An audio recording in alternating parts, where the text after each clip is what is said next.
تھے جو میں نے آپ کے سامنے رکھی. آئیے اب چند باتیں اس کے معنی کے تعلق سے 7 آیتوں کو ہم مختصر دیکھتے ہیں. اللہ تعالیٰ فرماتا ہے بسم اللہ الرحمن الرحیم، اللہ کے نام سے جو بڑا مہربان نہایت رحم کرنے والا ہے. میں سمجھتا ہوں بسم اللہ الرحمن الرحیم کیا ہے، اس کے کیا فضائل ہے، اس کے کیا فوائد ہیں، اس کی کیا ثمرات ہیں، اس سے کیا کیا ہو سکتا ہے، میں سمجھتا ہوں آپ سب جانتے ہیں. اگر کسی انسان کو کچھ نہ سمجھتا ہو، کچھ نہ آتا ہو اور کسی کام کی شروعات کرتا ہو تو بس بسم اللہ الرحمن الرحیم پڑھ لے.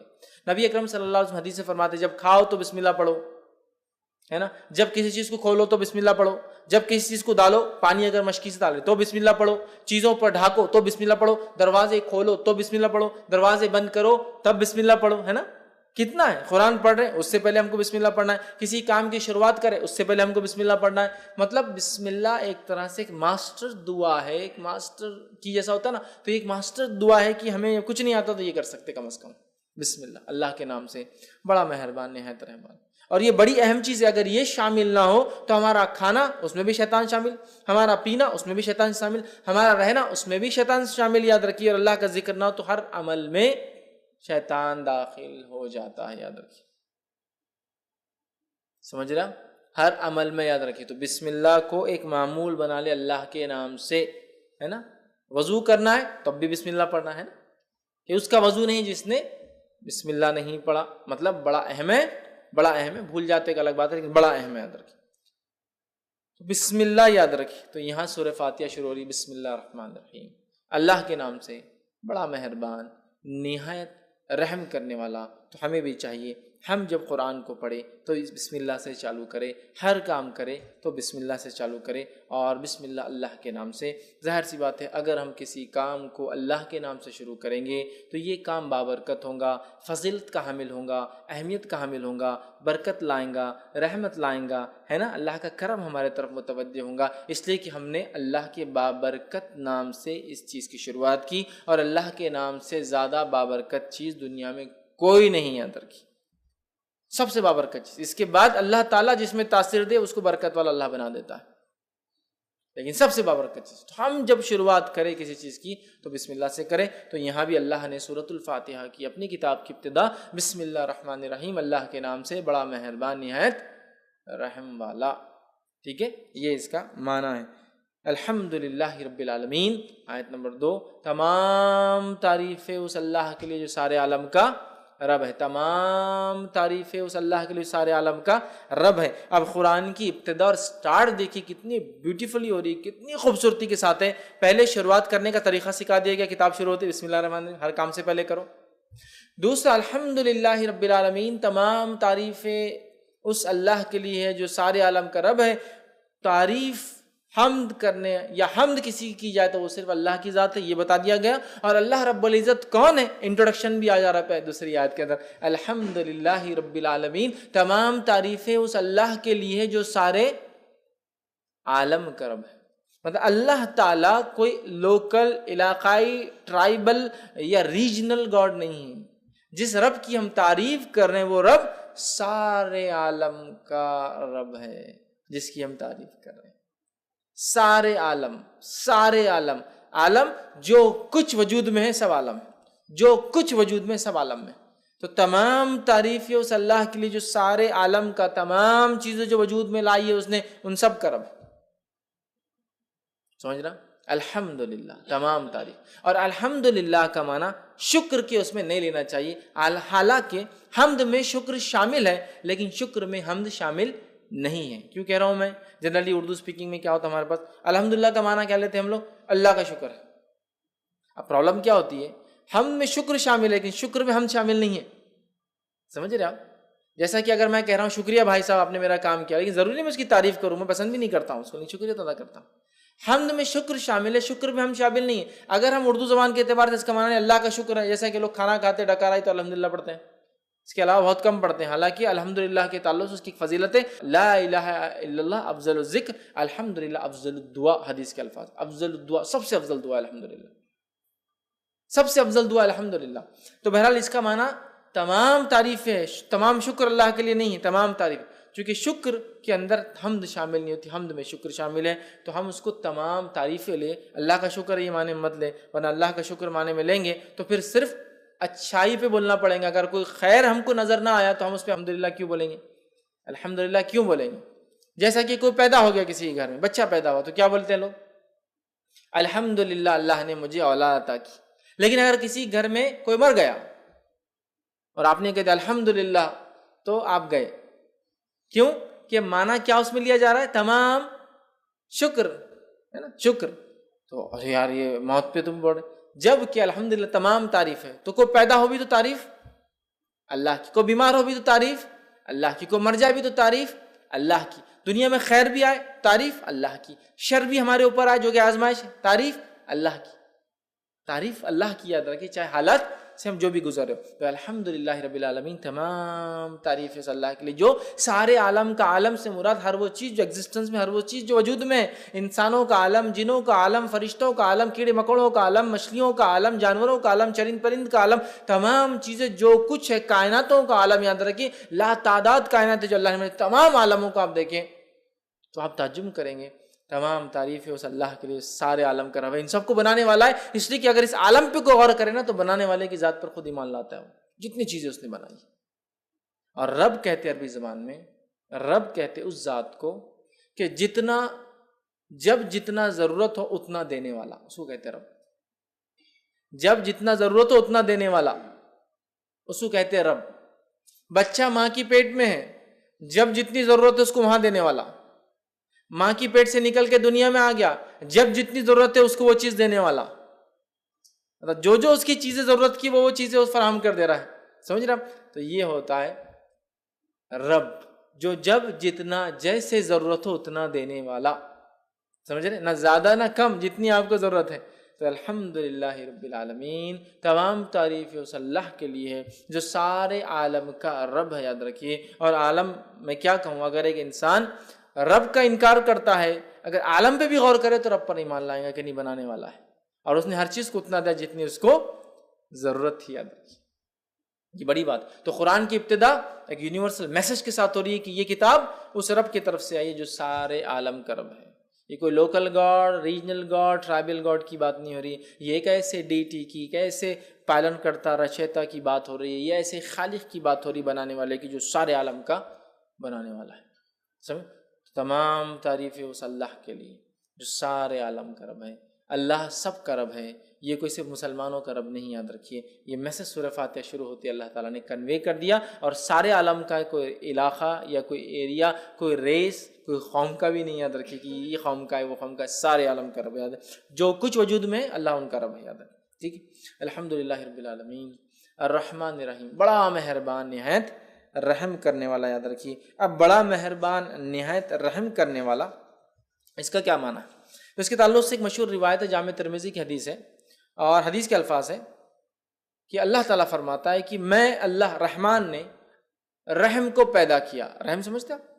یوٹرس، بچے دانی، ماں کے پیٹ میں جو حصہ ہوتا ہے جو ایک بچے کے لیے سب سے محفوظ جگہ ہوتی ہے. یاد رکھیے سب سے محفوظ جگہ رحم. اللہ فرماتا میں نے رحم کو پیدا کیا اور اسی سے اپنا نام رحمان رکھا. رحم سے نام رحمان رکھا. جو اس کے رشتوں کو باقی رکھیں گا تو میں بھی اپنا تعلق اس سے باقی رکھوں گا، اور جو اس رحم کے رشتوں کو توڑ دیں گا تو میں بھی اس سے اپنا تعلق توڑ لوں گا. ایک روایت میں کہ اللہ نے رحم کو پیدا کیا اور اس کو عرش کے نیچے رکھ دیا. تو رحم نے اللہ سے دعائی دی، اللہ سے فریاد کی، مانگا اے اللہ اے اللہ. تو اللہ نے بولا کیا بات ہے، کیا ہونا؟ تو کہا میرے سلسلے میں کیا معاملہ ہے، میرے سلسلے میں کیا معاملہ ہے جو میرے سے باقی رکھے، مطلب پیدا رشتوں کو باقی رکھے، اور جو توڑے کیا معاملہ ہے؟ تو اللہ نے کہا جو تیرے رشتوں کو باقی رکھیں گا میں بھی اس سے رشتہ باقی، جو توڑ دیں گا میں بھی اس سے رشتہ. تو رحم خوش ہو گیا، پھر سیٹسفائیڈ ہو گیا کہ میرا حق ادا ہو گیا. تو اللہ نے رحم پیدا کیا. صلہ رحمی اسی سے لفظ صلہ جوڑنا، رحمی رحم کے رشتوں کو جوڑنا، تعلقات کو جوڑنا، رشتہ داریوں کو باقی رکھنا. ٹھیک ہے. دینی بنیاد پر رشتے توڑے جا سکتے ہیں لیکن انسان بنا کوئی شرع عذر کے رشتے نہ توڑے جیسا آج کل ہوتا ہے. بہرحال تو اللہ نے رحم پیدا کیا، رحم سے نام لیا رحمان. اور علماء لکھتے ہیں رحمان اور رحیم ایک ہی اس کی اصل ہے، ایک ہی اصل ہے. رحیم رحم اس کی اصل ہے، یہ دونوں لفظ اسی سے آتے ہیں. رحمان اللہ کا رحم گریٹر ڈگری میں، رحیم اللہ کا رحم کرنا جس کو کہیں گے کنڈیشنل ڈگری میں. کیسے؟ اللہ بارش برساتا ہے. جب بارش برستی ہے ایک علاقے میں تو مسلم اور غیر مسلم، ایمان والا اور کافر، ماننے والا نہ ماننے والا، شکر کرنے والا نہ شکرے، سب پر برستی. سب فائدہ اٹھاتے. رحمان مطلب انکنڈیشنل رحم، اور رحیم کنڈیشنل رحم. اللہ تعالیٰ روز قیامت صرف مومنوں پہ رحم کریں گا، کافروں پہ نہیں کریں گا. سمجھ رہا؟ تو رحمان گریٹر ڈگری میں رحم، کوئی اس کی لمٹ نہیں ہے. انسان کتنا ہی کفر کرے اللہ کے ساتھ، اللہ معاف کرتے رہتا ہے اس کو. رحیم آخرت میں صرف اللہ تعالیٰ مومنوں پہ رحیم ہے، کافروں پہ رحم نہیں کرنے والا. یہ معنی ہے اس کا. الرحمن رحیم، بڑا مہربان نہایت رحم والا. اور رحمان اللہ کا یہ ایک ذاتی نام بھی یاد رکھیے. اور اللہ تعالیٰ نے اللہ کے بعد سمجھ لیجیے اللہ کے بعد جس نام کو خود کے لیے لیا ہے وہ رحمان ہی، یاد رکھیے، ہے نا. الرحمن علم القرآن، خلید اللہ عبید الرحمن، چاہے اسے اللہ کو چاہے رحمان کو. یہاں کا رحمان رحمان نے، تو اللہ کے علاوہ کوئی نام اگر اللہ نے اپنے لیے استعمال کیا قرآن میں تو رحمان ہے. تو بڑا اہم نام ہے، جس کو کہیں گے اگر اللہ کے نام یہ نگینے ہیں ایک تاج کے، تو اللہ سب سے بڑا ہے، تو رحمان اس کے بعد والا ہے. سمجھ رہا؟ تو رحمان اس کے ذاتی نام بھی ہے، رحیم صفتی نام بھی ہے. رحمان بہت رحم کرنے والا اور بڑا مہربان، سب کے لیے نہایت رحم کرنے والا، مومنوں کے لیے آخرت میں. تو اسی لیے کچھ علماء لکھتے ہیں رحمان دنیا کے اعتبار سے، رحیم آخرت کے اعتبار سے مومنوں کے لیے. صرف اللہ تعالیٰ کافر اور مشرک پہ رحم نہیں کرنے والا، اللہ تعالیٰ منافقوں پر، فاسق اور فاجروں پر رحم نہیں کرنے والا. یہ الگ بات ہے کہ جو کافر کفر اور شرک پہ مرے وہ تو ہمیشہ جہنم میں جلیں، کوئی رحم نہیں ہوگا. باقی لوگ جو فاسق فاجر تھے اپنے گناہوں کی سزا بھگت کر آ جائیں گے. تو رحم صرف ان پر جو ایمان کے تقاضوں کو پورا کر کے گیا رکھی. سمجھ رہا؟ اور رحمان سب پر. تو اسی لیے علماء لکھتے ہیں رحمان دنیا کے اعتبار سے، رحیم آخرت کے اعتبار سے. اور اللہ رب العزت نے اس بات کو یوں بھی قرآن نے فرمایا، سورہ نمبر 33 آیت 43 کے اندر کہا وَكَانَ بِالْمُؤْمِنِينَ رَحِيمًا، اور اللہ تو مومنوں کے لیے رحم کرنے والا ہے. مومنوں کے لیے رحم کرنے والا ہے، دوسروں کے لیے. لیکن رحمان ساری انسانیت کے لیے، اس بات کو ہم یاد رکھیں. ٹھیک؟ تو رحمان رحیم مالک یوم الدین، روز جزا کا، بدلے کے دن کا مالک، قیامت کے دن کا مالک. ٹھیک؟ قیامت دن کا مالک. اب کیا اللہ کے علاوہ کیا کوئی اور مالک ہے؟ تو اللہ یہ کیوں کہہ رہا ہے قیامت کے روز کا مالک؟ تو دنیا کا مالک ہے، آخرت کا مالک ہے. لیکن دنیا میں کہیں نہ کہیں کسی نہ کسی بنیاد پر ہم چھوٹے ہی ایک دم جس کو بولیں اللہ کے مقابلے میں تو یہ دعویٰ کچھ بھی مان، لیکن کہیں نہ کہیں دعوے دار ہوتے یہ میرا ہے، وہ میرا ہے، میں یہاں کا بادشاہ ہوں، وہ وہاں کے مالک ہے نا، یہ فلاں کے مالک ہے. کچھ نہ کچھ ملکیت ہوتی ہے نا ہماری. لیکن آخرت میں کچھ بھی نہیں ہوگا. ہم ٹیسٹ سے گزر چکے، جو کچھ دیا گیا آخرت میں صرف اور صرف ہر چیز اللہ تعالیٰ کی ہوگی. تو مالک یوم الدین روز جزا کا، اس کا ایک قرأت یہ ملک یوم الدین بادشاہ روز جزا کا، مالک روز جزا کا، دونوں کا معنی ایک ہی ہے. دونوں کا معنی کہ بادشاہ مالک بھی ہوتا ہے. سمجھ رہا؟ اور مالک تو اللہ کی ایک صفت بھی یاد رکھی، الملک. تو بادشاہ روز جزا کا، تو مالک یوم الدین روز جزا کا مالک. روز جزا کا مطلب قیامت کے دن کا مالک. ٹھیک؟ اور مالک یہ معنی کو اگر ہم سمجھ گئے نا، مالک کی ملکیت کیا ہوتی ہے. جیسا کہ ایک آدمی شرک کرتا ہے تو وہ کیا کر رہا ہے ایکچولی؟ مالک اللہ رب العزت کی ملکیت میں کسی کو ایڈ کر رہا ہے لا کر، جبکہ اللہ اکیلا مالک ہے. بنانے والے نے اگر کوئی چیز بنائی تو کیا وہ پسند کریں گا اس کے گھر کے اندر کوئی اور آ کے اس کی باؤنڈری کے اندر کچھ بنائے؟ تو اللہ تعالیٰ بھی مالک ہے. بادشاہ بھی پسند نہیں کرتا اس کی ملکیت میں کوئی آئے، اور مالک بھی پسند نہیں کرتا اس کی ملکیت میں کوئی آئے. تو بادشاہ ہے روز جزا کا، آخرت میں قیامت کے دن کا اللہ تعالیٰ مالک یوم الدین. یوم الدین وہ دن جس دن ترازو قائم ہوں گا، وہ دن جس دن لوگوں پہ انصاف ہوں گا، وہ دن جس دن لوگوں کے اچھے اور برے اعمال کے اعتبار سے فیصلے ہوں گے، وہ دن جس دن لوگوں نے جو اچھا کیا ان کو اس کا بدلہ، جنہوں نے برا کیا ان کو ان کی بدلے دی جائیں گے. اس دن کا اللہ تعالیٰ مالک ہے. اور اس تعلق سے ایک روایت آتی ہے، صحیح بخاری اور صحیح مسلم کی روایت ہے، قیامت کے دن زمین اور آسمان اللہ تعالیٰ کے سیدھے ہاتھ میں لپٹے ہوئے ہوں گے، اور اللہ تعالیٰ ایک آواز لگائیں گا، اور آواز اس طرح سے ہوں گی، انا الملک، آج میں بادشاہ ہوں. این الملوک الارض، کہاں ہے دنیا کے وہ بادشاہ؟ این الجبارون و این المتکبرون، کہاں ہے وہ دنیا کے بادشاہ جو ظلم اور زیادتی اور جبر کرتے اپنے لوگوں پر، اور کہاں ہے وہ جو تکبر کیا کرتے تھے؟ اللہ آواز دیں گا، اللہ آواز دیں گا، یاد رکھیں. لہٰذا تکبر کرنا بہت خطرناک بات ہے، یاد رکھیں، خاص طور سے جب آدمی کو اللہ مال دولت یا پوزیشن یا سلطنت یا ملکیت دے، اس لیے کہ اللہ آواز دیں گا، کہاں ہے دنیا کی بادشاہ؟ آج میں بادشاہ ہوں.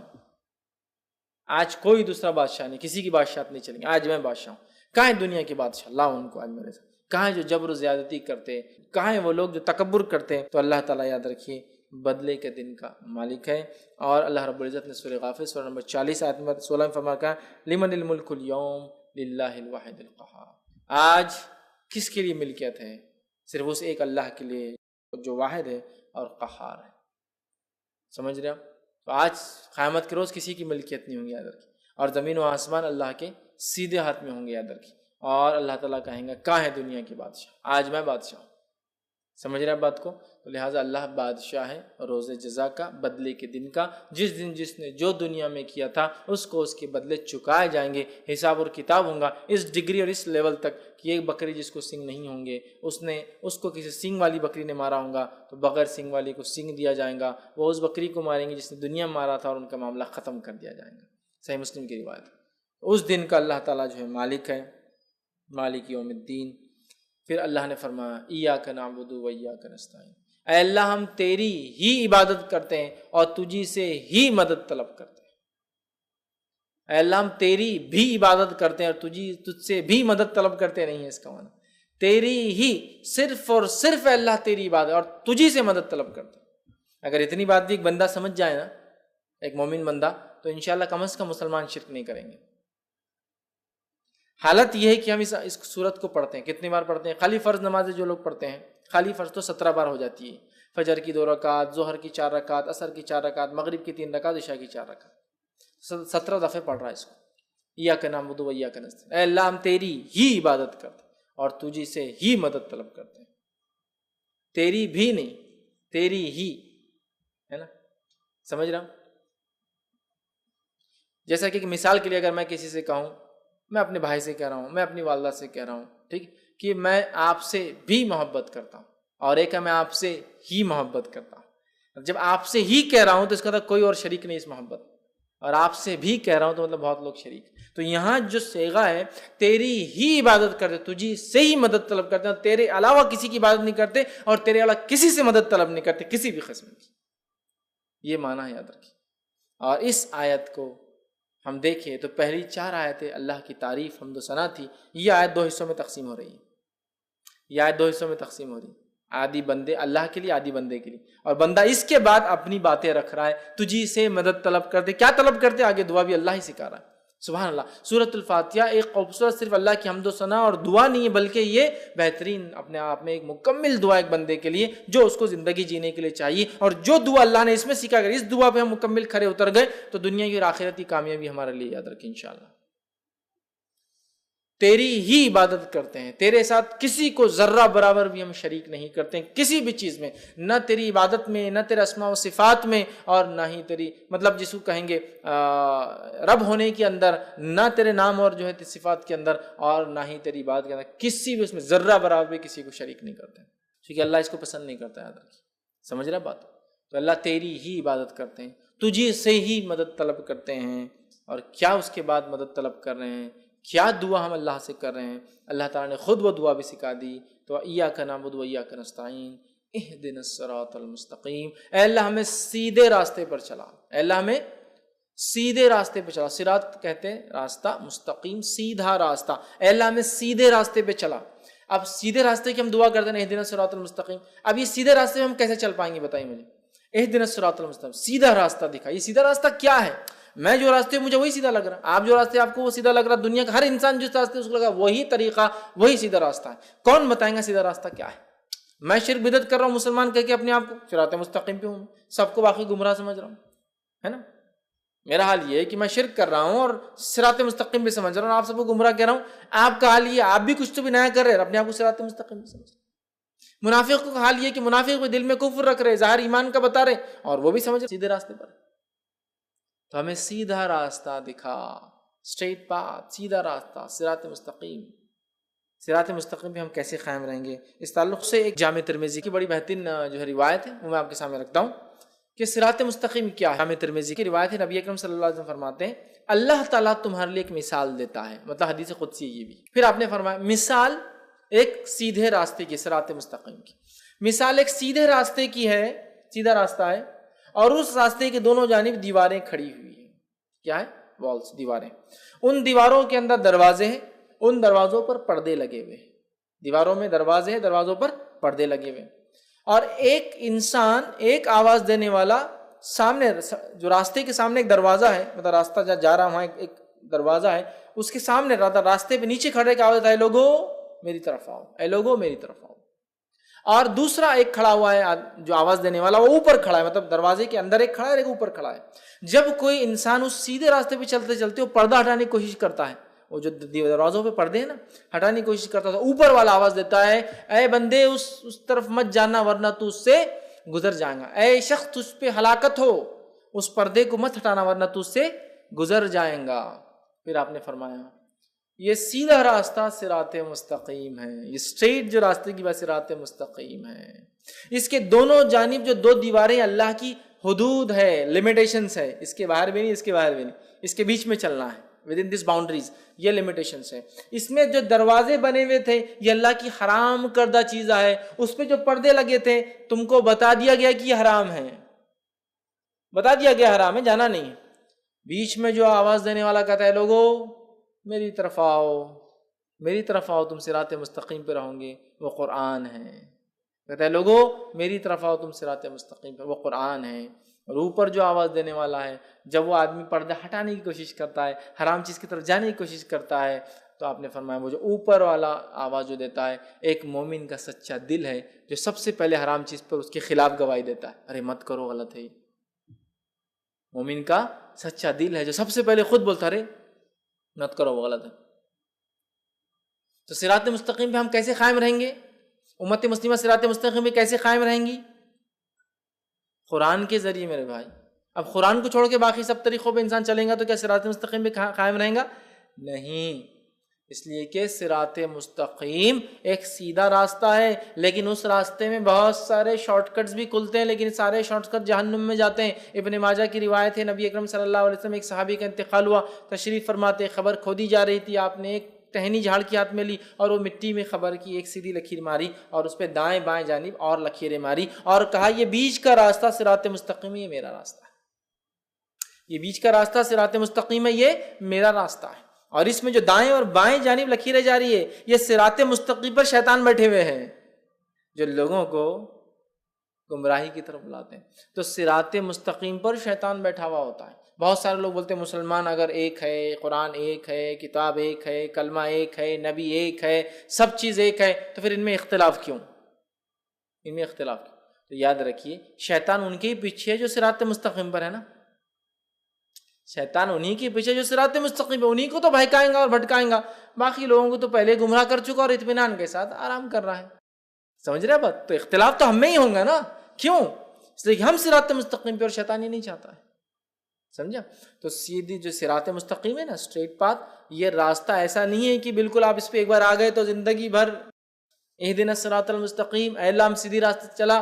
تو کوئی ایک آدمی جب اسلام قبول کر لیا اپنے آپ سے سوال کر سکتا کیا میں سیدھے راستے پہ نہیں ہوں؟ پھر کیوں مجھے دعا کرنے لگایا جا رہا ہے روز اہدنا الصراط المستقیم، اہدنا الصراط المستقیم، اہدنا الصراط المستقیم؟ کیوں دعا کرنے لگایا جا رہا ہے؟ اس لیے کہ صراط مستقیم پہ آنے کے بعد ہی بھٹکنا سب سے اصل کام ہے شیطان کا. صراط مستقیم پر آنے والوں کو ہی بھٹکانا، باقی کو تو لگا چکا، باقی کو جہنم کے راستے لگا چکا. منافق جہنم کے راستے لگ چکے، کافر جہنم کے راستے لگ چکے، مشرک جہنم کے راستے لگ چکے. ایمان کی طرف آئیں گے تبھی پیچھے پکڑیں گا وہ کہ اب اس کو میں بھٹکاؤں. سمجھ رہے؟ اسی لیے ہم کو ایمان والا ہونے کے ناطے تکبر نہیں کرنا ہے کہ جنت میں جائیں گے، اس لیے کہ ہمیں صراط مستقیم پر مرنے تک دعا کرنا ہے، اللہ ہمیں صراط مستقیم پر قائم رکھ. ایمان لانے کے بعد ایک آدمی سوچ سکتا نا کیوں دعا کرنے لگا جا رہی سیدھے راستے پہ چلا؟ اس لیے کہ اب خطرہ زیادہ ہے ہمارا جس کو کہیں گے جہنم میں جانے کا. اس لیے کہ اب شیطان ہمارے پیچھے ایڑی چوٹی کا زور لگا دے گا کہ ہمیں لے جائے. سمجھا؟ اور جہاں وہ شرک نہیں کرا سکیں گے تو چھوٹے چھوٹے گناہ کرا کے خوش رہیں گا. نبی اکرم صلی اللہ علیہ وسلم فرمایا کہ اب اس علاقے میں، عرب کے علاقے میں شیطان مایوس ہو چکا ہے کہ اس کی کبھی عبادت ہوں گی. اب مایوس ہو گیا، اب نہیں ہوتی. لیکن وہ تم سے چھوٹے چھوٹے گناہ کروائیں گا جن کو تم معمولی سمجھ کے کرو گے اور وہ اس میں خوش ہو جائیں گا، سیٹسفائیڈ ہو جائیں گے.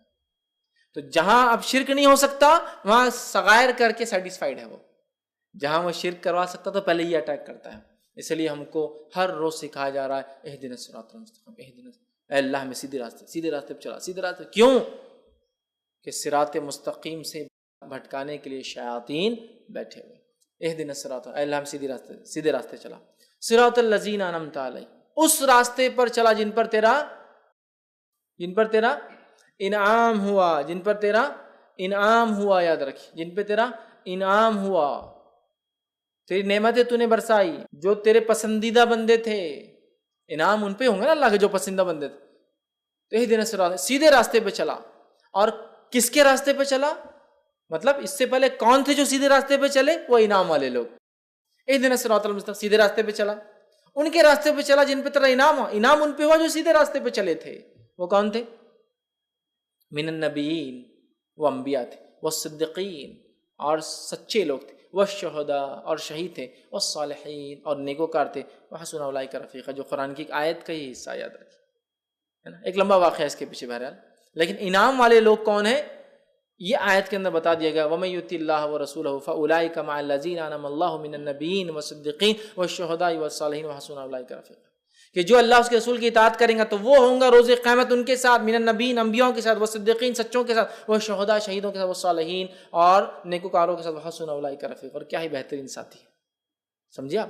انعام کس پر ہو؟ چار لوگوں پر، انبیاؤں کے طریقے پہ ہم کو چلنا ہے، اور بالخصوص نبی اکرم صلی اللہ علیہ وسلم کے طریقے، چونکہ آخری نبی جو ہمیں دیے گئے، والصدیقین، اور سچوں کے طریقے پہ، جس طرح سے ابوبکر الصدیق سچے انسان تھے، سارے دنیا نے جھٹلایا، آپ نے اقرار کیا، سارے لوگ عرب کے ہنس رہے تھے کہ محمد کہہ رہے ہیں، جو مشہور واقعہ ہے کہ آپ کو لقب صدیق کیوں ملا، وہ یہ تھا کہ سارے لوگ ہنس رہے تھے کہ محمد صلی اللہ علیہ وسلم رات کے حصے میں کل گئے اور جا کر مسجد اقصیٰ سے پھر آسمانوں کا سفر کر کے آئے، دیکھو محمد، نعوذ باللہ، محمد صلی اللہ علیہ وسلم تمہارا ساتھی، کسی نے ابوبکر صدیق سے کہا تمہارا ساتھی جو ہے نعوذ باللہ پاگل ہو چکا ہے، کہ وہ یہ کہہ رہا ہے کہ رات کے حصے میں مسجد اقصیٰ جو کہ 1 مہینے کا سفر، اس کے بعد آسمانوں کا سفر کر کے آیا ہے۔ ابوبکر صدیق رضی اللہ عنہ نے کہا کیا محمد صلی اللہ علیہ وسلم یہ بات کہہ رہے؟ تو کہا پھر میں اس کو مانتا ہوں، وہ جا کر آئے۔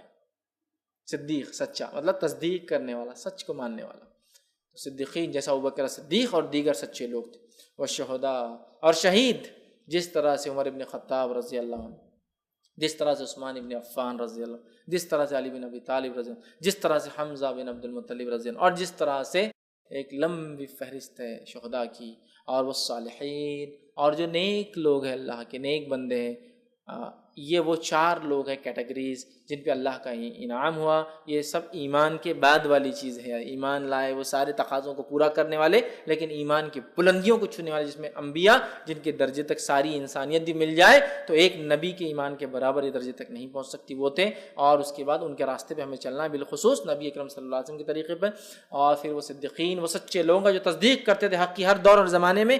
آج بھی اس زمانے سے ہم گزر رہے ہیں جس زمانے میں اسلام کا انکار کرنا، حق کا انکار کرنا معمولی بات سمجھی جا رہی ہے، یاد رکھیں۔ اس دور میں تصدیق کرنا کہ میں ایمان لاتا ہوں اس چیز پر، من ان جیسا کہا گیا، یہ ایک سچے انسان کی، مومن کی آج پہچان ہے۔ وہ شہداء، وقت پڑنے پر اپنا جان مال تو انسان لگاتا ہے، جان بھی اللہ کے راہ میں لگا دے۔ وہ صالحین، اور نیکیوں پہ اڑا رہے، اس لیے کہ آج نیکی کرنا بہت مشکل کام ہو چکا ہے۔ وحسن اولئک رفیقا، اور اللہ نے کہا کیا ہی بہترین ساتھی ہے، جو اللہ رسول کی اطاعت کریں گا تو ہوں گا 4 لوگوں کے ساتھ، اور یہ بہترین ساتھی ہے، تو یہ انعام والے لوگ ہیں۔ تو اللہ چلا ہمیں سیدھے راستے پر، کن کے راستے پر؟ جو اس راستے پہ چل چکے ہیں پہلے، وہ کون ہیں؟ وہ 4 لوگ جن پہ تیرا انعام ہوا، وہ 4 لوگ یہ ہے، ٹھیک ہے، صراط الذین انعمت علیہم غیر المغضوب، اور مت چلا ان راستے پر، ان لوگوں کے راستے پر جن پر تیرا غضب ہوا۔ اس سے مراد یہود، اس لیے کہ وہ ایمان والے تھے ہم سے پہلے، لیکن ایمان والے ہونے کے باوجود انہوں نے کفر کو اور شرک کو پسند کیا، انبیاء کی نافرمانی کو پسند کیا، اللہ کے جس کو شعار علامت انبیاء کو قتل کرنا پسند کیا، جو رب چاہتا تھا اس کی خلاف ورزی کرنے کو پسند کیا، ہفتے کو مت شکار کرو کرنا ہے، پسند کیا، سمجھ رہے آپ، نافرمانیوں کو پسند کیا، اطاعت کو چھوڑ دیا۔ یہود، ان پر اللہ کا غضب ہوا، اور یہود کی خصوصیت رہی جو ان سے کہا گیا وہ پیچھے رہے اس کے، اور اللہ رب العزت ان سے وعدہ کر چکا قیامت تک یہودیوں کو اللہ تعالیٰ آزماتا رہے زبردست عذاب سے، ہر صدی میں ان پہ عذاب آتا ہے، ہر دور میں ان پر ایک صدی میں عذاب آتا ہے، زبردست اللہ عذاب لاتا ہے، چونکہ ان کی سرکشیاں اتنی زیادہ ہیں۔ تو کہا غیر المغضوب، چلا انعام والی راہ پر، مت چلا ان لوگوں کے طریقے پر جن پر تیرا غضب ہوا، یہاں مراد یہود ہے، ولا الضالین، اور ان کے طریقے پہ مت چلا جو تیرے راہ سے بھٹک گئے. یہاں مراد نصارہ نصارہ اس لیے کہ ایک یہودیوں کو دیے گئے انبیاء انہوں نے قتل کیا انبیاءوں کو بے حرمتی کی, اور ایک دیے گئے نبی نصارہ کو انہوں نے خدا بنا دیا. مطلب دونوں ہی الگ الگ ڈائریکشن میں بھاگی, ایک حد سے پیچھے رہ گیا تو ایک حد سے آگے بھاگ گیا. جو ان کی رائٹس تھے, جو ان کا حق تھا, وہ چھوڑ کر ایک نے اتنا دیا کہ بولے یہ تو اللہ ہی ہے نبی کو, اور ایک نے کیا کیا, نبیوں کو قتل کیا جا رہا ہے دھڑلے سے. یہ نبی نے برابر فتویٰ نہیں قتل کر دو, ایک بات اپنے دل سے خلاف کی, قتل کرا دو, مار دو. سمجھ رہا بات؟ تو بہرحال یہود نے انبیاءوں کو قتل کیا, معمولی سمجھا, اور نصارہ نے جو نبی ان کو دیے گئے عیسیٰ علیہ السلام خدا بنا دیا لے جا کر. گاڈ یا ون ود گاڈ جو بھی بولیے, خدا یا خدا کے ساتھ ایک بنا دیا. ہم نے دونوں سے پناہ مانگی کہ مغضوب والے راستے پہ بھی نہیں چلنا ہے اور ضالین والے. تو ہم کو ایک طرح سے اللہ رب العزت نے ایک گائیڈ لائنز دے دیا, سب سے منیمم دعا بتا دی کیا ہے کہ ہمیں کیا کرنا ہے, سیدھے راستے پر چلنا ہے, انعام والوں کے طریقے پہ چلنا ہے, اور دو لوگوں کے طریقے سے بچنا ہے. اگر اتنا ہم سمجھ لیں, اس لیے میں نے کہا دنیا اور آخرت کی کامیابی اس دعا کے اندر شامل ہے کہ ہم نے سمجھ لیا کہ ہمیں کیا کرنا ہے, سیدھے راستے پہ چلنا ہے. قرآن جو بتاتا ہے ہمیں ان لوگوں کے راستے پہ چلنا جن پر انعام ہو, انبیاؤں کے طریقے, بالخصوص محمد صلی اللہ علیہ وسلم کے طریقے پہ, اور اس کا صدیقین, شہداء, صالحین کے طریقے پہ چلنا ہے. یہ کر لیے تو دنیا کی کامیابی, آخرت کی کامیابی ہو گئی. اور دو لوگوں کے راستے سے بچنا ہے, مطلب انہوں نے جو شر یا سرکشی یا برائی یا جو کام کیا وہ ہم کو نہیں کرنا ہے. بس اگر یہ نہیں کہ تو ہم خود بخود ان کے راستے پہ ہو جاتے ہیں. مطلب ایمان لانے کے بعد صراط مستقیم پہ اگر ہم ہیں اور اس کے بعد انعام والے لوگوں کے طریقے پہ چل رہے ہیں, تو دو چیزوں سے بچنا ہے ہم کو. وہ کیا ہے؟ جس طرح سے یہود نے کام کیا جن پہ اللہ کا غضب ہوا, اور ضالین نے کیا. اگر یہ کر لیتے ہیں انشاءاللہ عزیز, تو ہم ان دونوں سے بچ گئے, اور یہ لوگوں کے طریقے پہ چل گئے تو دنیا بھی کامیاب, آخرت بھی کامیاب. ابھی انعام والوں کی راہ کیا ہے اور کیسی ہے, یہ صراط مستقیم کیا ہے؟ قرآن اب شروع ہو رہا ہے اس کے بعد, ہے نا, سورہ فاتحہ کے بعد الف لام میم ذالک الکتاب شروع ہو رہا ہے کہ یہ ہے وہ صراط مستقیم جو حدیث کے اندر جامع ترمذی کے آگے قرآن جو بلاتا ہے لوگوں میری طرف آؤ, صراط مستقیم. یہ صراط مستقیم پہ قائم رہنے کا ایک ہی ذریعہ قرآن, دوسرا کوئی ذریعہ نہیں, کوئی کتاب نہیں, کوئی چیز نہیں. قرآن, اے لوگوں میری طرف آؤ, اور وہ صراط مستقیم یاد رکھیے, وہی سیدھا راستہ ہے. تو ہمیں قرآن کو تھامنا ہے. اگر اہدنا الصراط المستقیم ہم دعا کرتے ہیں تو صراط الذین انعمت علیہم, انعام والوں کی راہ. کیا ہے انعام والوں کی راہ؟ کیا کیا انہوں نے؟ قرآن اٹھا لیجیے, سورہ بقرہ چالو ہو گیا, موسیٰ علیہ السلام کا واقعہ چالو ہو گیا, کیا حرکتیں کی موسیٰ علیہ السلام کے ساتھ لوگوں نے. ہمیں وہ حرکتیں اپنے انبیاء, اپنے نبی کے ساتھ, اور خاص طور سے محمد صلی اللہ علیہ وسلم کے ساتھ نہیں کرنا چاہیے, چونکہ ہم آخری امت ہے, لہٰذا اب دوسرے نبی کا تذکرہ اب ہمارے لیے وہ لائق اتباع نہیں ہے. محمد صلی اللہ علیہ وسلم طریقے پہ چلنا ہے. ہم نے کوئی بھی کام اس کے خلاف نہیں کرنا جس طرح سے وہ لوگوں نے اپنے انبیاءوں کو تنگ کیا. ہمیں وہ کوئی حرکت, وہ کوئی کام, وہ کوئی خصلت, وہ کوئی کیریکٹر اپنے اندر نہیں پیدا کرنا ہے جو یہود کے اندر تھا, جس کے سے اللہ کا غضب ہوا ان پر. کوئی بھی چیز نہیں کرنا جو انہوں نے کیا, کسی بھی شکل میں انہوں نے کیا, ہمیں نہیں کرنا ہے. سمجھ رہے ہیں؟ ہمیں کچھ نہیں کرنا ہے, ورنہ پھر کیا ہوگا, نتیجہ وہی ہوگا. ہمیں جو ہے ہر اس چیز کی خلاف ورزی کرنا ہے جو انہوں نے کیا, اس لیے کہ انہوں نے اپنی کتاب کی ہر وہ چیز کی خلاف ورزی کی جو ان کو کرنے کو کہا گیا تھا.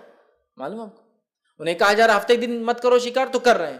ہمیں ان کی مخالفت کرنا ہے. نبی اکرم صلی اللہ علیہ وسلم ساری زندگی یہودیوں کی مخالفت, حتیٰ کہ جب آپ مدینہ پہنچے, مدینہ پہنچنے کے بعد پوچھا کہ یہودی روزہ رکھتے ہیں 10 محرم کو, کیوں؟ تو کہا عید کا دن ہے, موسیٰ علیہ السلام کو اللہ نے آزادی دی تھی, فرعون کو غرق کیا تھا, بنی اسرائیل کے لیے خوشی کا دن ہے, انڈیپینڈنس ڈے تھا ان کا, خوشی کا دن. تو نبی اکرم صلی اللہ علیہ وسلم نے کہا موسیٰ علیہ السلام پر ہمارا حق زیادہ ہے ان لوگوں سے, یہود سے, ہم بھی روزہ رکھیں گے. آپ نے اعلان کیا, یہود خوش ہو گئے کہ محمد صلی اللہ علیہ وسلم بھی روزہ رکھ رہے ہیں. مطلب مشرکین مکہ پر اور دیگر لوگوں پر, عربوں پر ایک دھاک جمیں گی کہ محمد وہ کر رہے ہیں جو ہم لوگ کرتے ہیں پہلے سے. نبی اکرم صلی اللہ علیہ وسلم نے اعلان کیا اگر اگلے سال زندہ رہا تو میں ایک نہیں 2 روزے رکھوں گا. یہود نے کہا یہ آدمی کوئی ایک چیز تو جس نے ہماری مخالفت چھوڑے, کوئی ایک چیز تو, اب روزہ تھا اس میں بھی انہوں نے 2 رکھ دی. نبی اکرم صلی اللہ علیہ وسلم نے کوئی چیز میں ان کی جو ہے پیروی نہیں کی, ہر چیز میں مخالفت کی. آپ نے کہا یہود و نصارہ اپنے بالوں کو نہیں رکھتے ہیں, مطلب داڑھیوں کو, سر کے بال جب سفید ہوتے ہیں تو وہ مہندی نہیں لگاتے ہیں, تو مخالفت کرو ان کی, تم مہندی لگاؤ. مطلب دیکھنے دکھانے میں بھی ان کی شواہد اختیار نہیں کریں گے, وہاں بھی مخالفت کریں گے.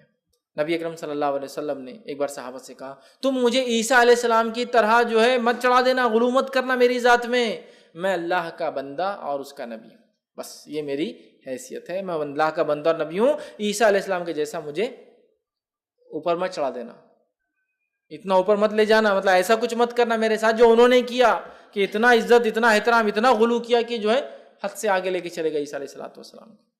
تو ہم دعا کریں اللہ ان دو کے طریقے میں مت چلانا, اور اللہ یہ دعائیں, تو ہم دعا کریں اہدنا الصراط, اللہ میں سیدھی راستے پہ چلا, صراط الذین انعمت علیہم, انعام والے. صراط مستقیم کیا؟ آپ قرآن پڑھنا ہے تو بتائیں گا قرآن کیا ہے صراط مستقیم. اس کو نہیں پڑھتے لوگ بول رہے صراط مستقیم ہمیں. دوسرا, انعام والوں کا طریقہ اور راستہ کیا ہے, یہ قرآن پڑھنا پڑے گا, وہ بتائیں گا انعام والوں کے واقعات قصے. قرآن کیا ہے؟ انبیاء کے واقعات, نیک لوگوں کے واقعات, ایمان لانے والوں سے اللہ نے کیا سلوک کیا اور کیا بدلہ دیا, اور کافروں سے اللہ نے کیا, یہی تو سارا بھرا پڑا ہے واقعات کے اندر, ہے نا. تو یہ جاننا انعام والوں کی راہ کیا ہے. مغضوب غضب والے کون تھے, کیا حرکتیں کی, قرآن پڑھنا ہے تو پتہ چلے گا. یہود نے کیا کیا, ضالین کیا کیا جو گمراہ ہوئے, پڑھنا پڑے گا قرآن, پتہ چل جائے گا انشاءاللہ, تو ہم بچ سکیں گے. تو یہ کام کر لیا تو دنیا کی کامیابی بھی انشاءاللہ ہماری ہے, اور آخرات میں بھی ہم انشاءاللہ ضرور کامیاب ہوں گے. تو یہ بہت مختصر سا ترجمہ میں نے سورۃ الفاتحہ کا آپ کے سامنے رکھا. بسم اللہ الرحمن الرحیم. ایک بار پھر دہرا دیتا ہوں, بسم اللہ الرحمن الرحیم جو ہے اللہ کے نام سے جو بڑا مہربان ہے, رحم والا. الحمدللہ رب العالمین, تمام تعریف اس اللہ کے لیے سارے عالم کا رب ہے. الرحمن الرحیم, بڑا مہربان نہایت رحم والا. مالک یوم الدین, روز جزا کا مالک, روز جزا کا جو ہے اللہ تعالیٰ مالک, قیامت کے دن کا اللہ تعالیٰ مالک ہے. مالک یوم الدین, ایاک نعبد و ایاک نستعین, اے اللہ ہم تیری ہی عبادت کرتے ہیں, تجھی سے مدد طلب کرتے ہیں, ہر قسم کی عبادت صرف تیرے لیے کرتے ہیں, اور ہر چھوٹی چھوٹی چیز بھی تجھی سے مانگتے ہیں. اہدنا الصراط المستقیم, چلا ہم کو سیدھے راستے پر, چلا ہم کو حق کے راستے پر. اہدنا الصراط المستقیم صراط الذین انعمت علیہم, ان لوگوں کے طریقے پر جن پر تیرا انعام, فضل اور کرم ہوا. غیر المغضوب علیہم, ان لوگوں کے طریقے پر مت چلانا جن پر تیرا غضب ہوا. ولا الضالین, اور جو تیری راہ سے بھٹک گئے. اور اس کے بعد ہم دیکھتے ہیں آمین جو ہے صحابہ وغیرہ کہا کرتے تھے. آمین کا مطلب ہوتا ہے اے اللہ اس چیز کو قبول کر جو ہم تجھ سے مانگ رہے ہیں. آمین کا معنی ہوتا ہے اللہ اس کو ایکسیپٹ کر, قبول کر ہم سے, آمین. تو بہرحال یہ چند باتیں تھی, یہ جو پیغام تھا سورۃ الفاتحہ کا, اور یہ مختصر تھا اس کے فضائل اور ترجمہ تھا, تاکہ جس سورت کو ہم ہر نماز میں پڑھتے ہیں, اس کے بغیر کوئی نماز نہیں. حدیث میں اللہ صلاۃ لمن لم یقرأ بفاتحۃ الکتاب, بخاری کی روایت, اس کی نماز نہیں سورہ فاتحہ نہ پڑھی. کیا معنی ہے سورت کا, بس میں نے اس مختصر سے وقت میں آپ کے سامنے معنی رکھنا مناسب سمجھا, تاکہ ہم لوگ اس کا معنی جب سمجھیں گے, جب نماز پڑھیں گے انشاءاللہ, تو پھر ذہن رہے گا جو ہم مانگ رہے دعا پہ کنسنٹریٹ ہم کر سکیں گے, جو ہم مانگ رہے الحمدللہ رب العالمین. تو جب دعا کریں گے تو ہمارا ذہن رہے گا کہ ہم کیا اللہ سے مانگ رہے ہیں, معلوم تو ہمیں وہ. ٹھیک ہے, بہت سارے لوگ سورۃ الفاتحہ پڑھتے ہیں لیکن ابھی نماز نہیں پڑھی کہ اس کی مخالفت کر رہے ہیں, اس لیے کہ جو پڑھا معلوم ہی نہیں کیا پڑھا. تو لہٰذا ہمیں چاہیے نہ ہی صرف سورہ فاتحہ بلکہ پورے قرآن کو ہم سمجھنے کی جو ہے کوشش کریں. اسی پہ اپنی بات